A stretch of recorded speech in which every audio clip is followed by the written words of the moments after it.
Well, the growing concern for the world at this point in time, Ali, is going to be that if China and the US, well, the former USSR are coming together, then there is a deep trouble that the Americans, are looking to handle. Vineet, absolutely that. But China's foreign minister has clearly said that they will not be helping out Russia in terms of sending them arms, supplies, weapons.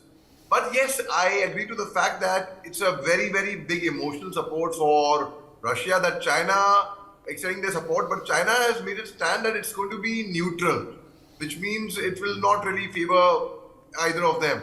So, but if they do come together, as you said, it will be a big challenge for. And let me tell you, I feel that though China coming together with Russia, it is not going to affect our relationship with Russia because somewhere deep down their hearts, even Russia knows what China's game plan is, how China actually tricks people, and Russia's friendship with India especially is unconditional. There's no ifs and buts, there's no business, there's no expectation. It's just pure heartfelt.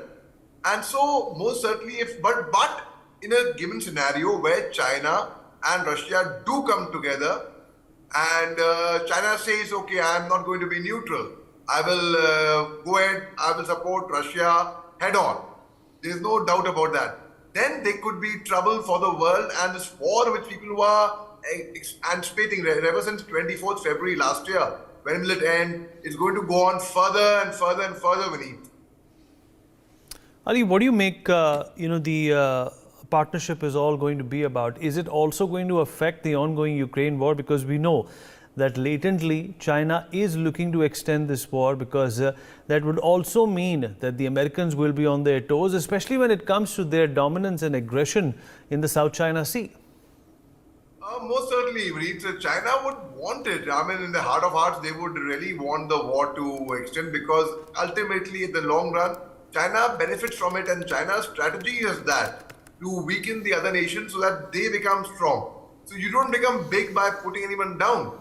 You become big by actually rising above all odds and then making yourself stronger. But China is always, they are over ambitious and they always make tall claims. Now, whether they have the kind of power or not is still a question mark. But I perceive it totally as a psychological warfare, Vineet. I see it as a propaganda. But again, if China decides to actually, as I said earlier, to come forward and support blatantly the people who do not get along with US for that matter. Iran doesn't get along with US. Russia does not get along with US. And if China says, okay, let me come. Recently, China also was instrumental in getting Iran and Saudi become friends once again to reunite. Then China is trying to interfere with the crisis in Yemen as well. So China is looking at it very, very strategically. And Sun Tzu's philosophy is to win wars without fighting a single bullet. And sometime back, Xi Jinping had announced that in 2019, in January, he had announced by 2050, they will be, before 2050, in fact, they will be the #1 superpowers of the world. So what happens when you come out and declare your intentions of being a global leader? What happens then? All right. If you are emerging towards global leadership, that's a different thing. All right.